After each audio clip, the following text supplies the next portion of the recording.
नमस्कार। आज की डिजिटल दुनिया में हम जो भी पैसा खर्च करते हैं, कहीं लगाते हैं या बैंक में रखते हैं, वो सब एक डिजिटल निशान छोड़ जाता है। मतलब हमारे हर फाइनेंशियल मूव का एक रिकॉर्ड बन रहा है। तो आज हम इसी डिजिटल फाइनेंशियल फुटप्रिंट को थोड़ा और करीब से समझने वाले हैं। तो सवाल ये उठता है कि क्या सरकार हमारी बड़ी बड़ी फाइनेंशियल एक्टिविटीज पर नजर रखती है? मान लीजिए हमने कोई बड़ी खरीदारी की या कोई बड़ी रकम बैंक में जमा की, तो क्या इसकी खबर टैक्स डिपार्टमेंट तक पहुंचती है? जी हाँ, बिल्कुल पहुंचती है, और इसके लिए बाकायदा एक पूरा सिस्टम बना हुआ है। इसी सिस्टम को ऑफिशियली कहते हैं स्टेटमेंट ऑफ फाइनेंशियल ट्रांजैक्शन या एसएफटी।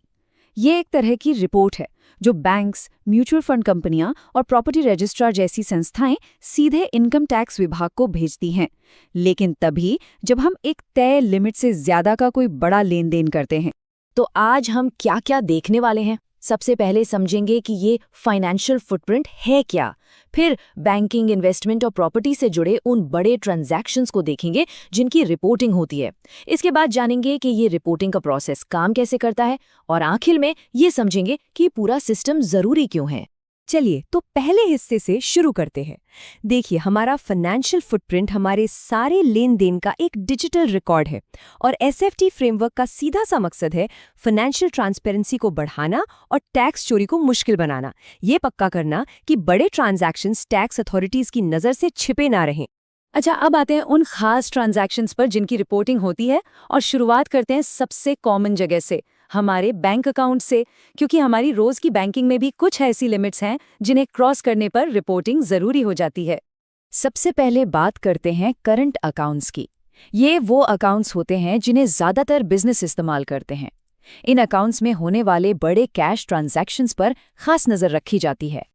और यहाँ पर लिमिट है 50 लाख रुपए की।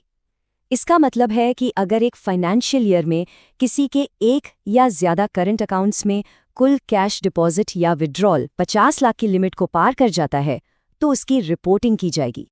हाँ, यहाँ एक बात पर ध्यान देना जरूरी है। ये 50 लाख की लिमिट सिर्फ कैश जमा करने पर नहीं, बल्कि कैश निकालने पर भी लागू होती है।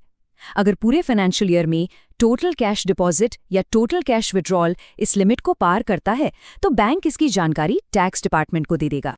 चलिए अब आते हैं सेविंग्स अकाउंट्स पर। करंट अकाउंट के अलावा जो दूसरे अकाउंट्स हैं, जैसे कि हम सबका सेविंग्स अकाउंट, उसमें कैश डिपॉजिट के नियम थोड़े से अलग और ज्यादा सख्त हैं। यहाँ लिमिट काफी कम है, सिर्फ 10 लाख रुपए। अगर एक फाइनेंशियल ईयर में किसी के एक या एक से ज्यादा सेविंग्स अकाउंट में कुल कैश डिपॉजिट 10 लाख या उससे ज्यादा हो जाता है, तो इसकी रिपोर्टिंग करना जरूरी है। और ये 10 लाख की लिमिट सिर्फ सेविंग्स अकाउंट के कैश डिपॉजिट तक ही नहीं है, बल्कि फिक्स्ड डिपॉजिट यानी एफडी पर भी लागू होती है। अगर कोई एक साल में कुल मिलाकर 10 लाख से ज्यादा की एफडी करवाता है, चाहे बैंक में, पोस्ट ऑफिस में या किसी एनबीएफसी में, तो उस संस्था को भी इसकी रिपोर्ट करनी होगी। बैंकिंग का एक और जरूरी हिस्सा है क्रेडिट कार्ड। अब आप अपने क्रेडिट कार्ड का बिल कैसे चुकाते हैं, इस पर भी डिपेंड करता है कि उसकी रिपोर्टिंग होगी या नहीं। यहाँ एक बहुत ही मजेदार बात है। अगर कोई एक साल में अपने क्रेडिट कार्ड का बिल कैश में 1 लाख रुपए या उससे ज्यादा चुकाता है, तो इसकी रिपोर्टिंग हो जाएगी।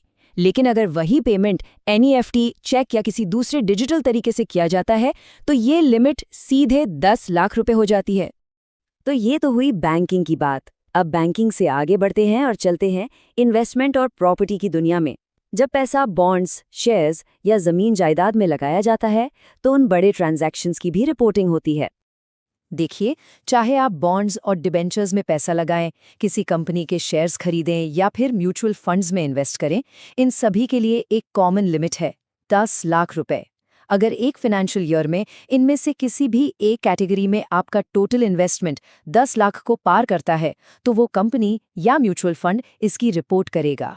और अब बात करते हैं शायद किसी की भी जिंदगी के सबसे बड़े फाइनेंशियल ट्रांजैक्शन की, यानी कि रियल एस्टेट, प्रॉपर्टी की खरीद फरोख्त। यहाँ पर लिमिट भी काफी बड़ी है। अगर किसी प्रॉपर्टी की डील 30 लाख रुपए या उससे ज्यादा की है, तो इसकी रिपोर्टिंग करना रजिस्ट्रार या सब रजिस्ट्रार की जिम्मेदारी है। इसमें एक और जरूरी बात है जो समझनी होगी। रिपोर्टिंग के लिए सिर्फ ये नहीं देखा जाता कि प्रॉपर्टी बिकी कितने में, बल्कि उसकी सरकारी कीमत, जिसे स्टैम्प ड्यूटी वैल्यू कहते हैं, वो भी देखी जाती है। इन दोनों में से जो भी अमाउंट ज़्यादा होगा, अगर वो 30 लाख को पार कर गया तो ये ट्रांजैक्शन रिपोर्ट हो जाएगा। तो हमने ये तो समझ लिया कि क्या रिपोर्ट होता है। अब जरा ये समझते हैं कि ये कैसे रिपोर्ट होता है। मतलब इस एसएफटी फ्रेमवर्क के पीछे का पूरा मैकेनिज्म क्या है। प्रोसेस काफ़ी सीधा साधा है। ये सभी संस्थाएं सारी जानकारी को इलेक्ट्रॉनिकली फाइल करती हैं, एक डिजिटल सिग्नेचर के साथ। इसके लिए खास फॉर्म होता है, फॉर्म 61A, और इसकी डेडलाइन होती है फाइनेंशियल ईयर खत्म होने के बाद अगली 31 मई। अब ये लिमिट्स कैसे कैलकुलेट होती हैं, इसके भी कुछ नियम हैं। जैसे एक ही तरह के सभी अकाउंट्स के ट्रांजैक्शंस को जोड़कर देखा जाता है। मान लीजिए आपके 3 सेविंग्स अकाउंट हैं, तो तीनों का कैश डिपॉजिट मिलाकर 10 लाख की लिमिट देखी जाएगी। जॉइंट अकाउंट के केस में पूरा का पूरा ट्रांजैक्शन अमाउंट सभी होल्डर्स के लिए गिना जाता है। और जैसा हमने पहले देखा, करंट अकाउंट में कैश जमा और निकासी की लिमिट्स अलग-अलग देखी जाती हैं। तो आखिर में सवाल आता है कि ये सब किया क्यों जाता है? इस पूरे एसएफटी सिस्टम का मकसद क्या है और इसका हम पर क्या असर पड़ता है? देखिए, एसएफटी का सीधा सा मकसद है टैक्स चोरी को रोकना और फाइनेंशियल सिस्टम में ट्रांसपेरेंसी लाना। जब टैक्स डिपार्टमेंट के पास इन बड़े ट्रांजैक्शंस का डेटा होता है, तो वह आसानी से चेक कर सकते हैं कि लोग अपनी इनकम सही दिखा रहे हैं या नहीं। असल में यही सारा डेटा आपके एनुअल इन्फॉर्मेशन स्टेटमेंट यानी AIS में रिफ्लेक्ट होता है।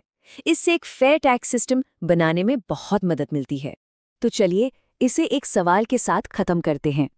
जैसे जैसे हमारी फाइनेंशियल लाइफ ज़्यादा से ज़्यादा डिजिटल होती जा रही है, हमारा डेटा एक कहानी बना रहा है। लेकिन क्या ये डेटा हमेशा पूरी और सच्ची कहानी बताता है? फाइनेंशियल निगरानी के इस डेटा ड्रिवन अप्रोच के आखिर क्या मायने हैं? ये सोचने के लिए एक दिलचस्प सवाल है।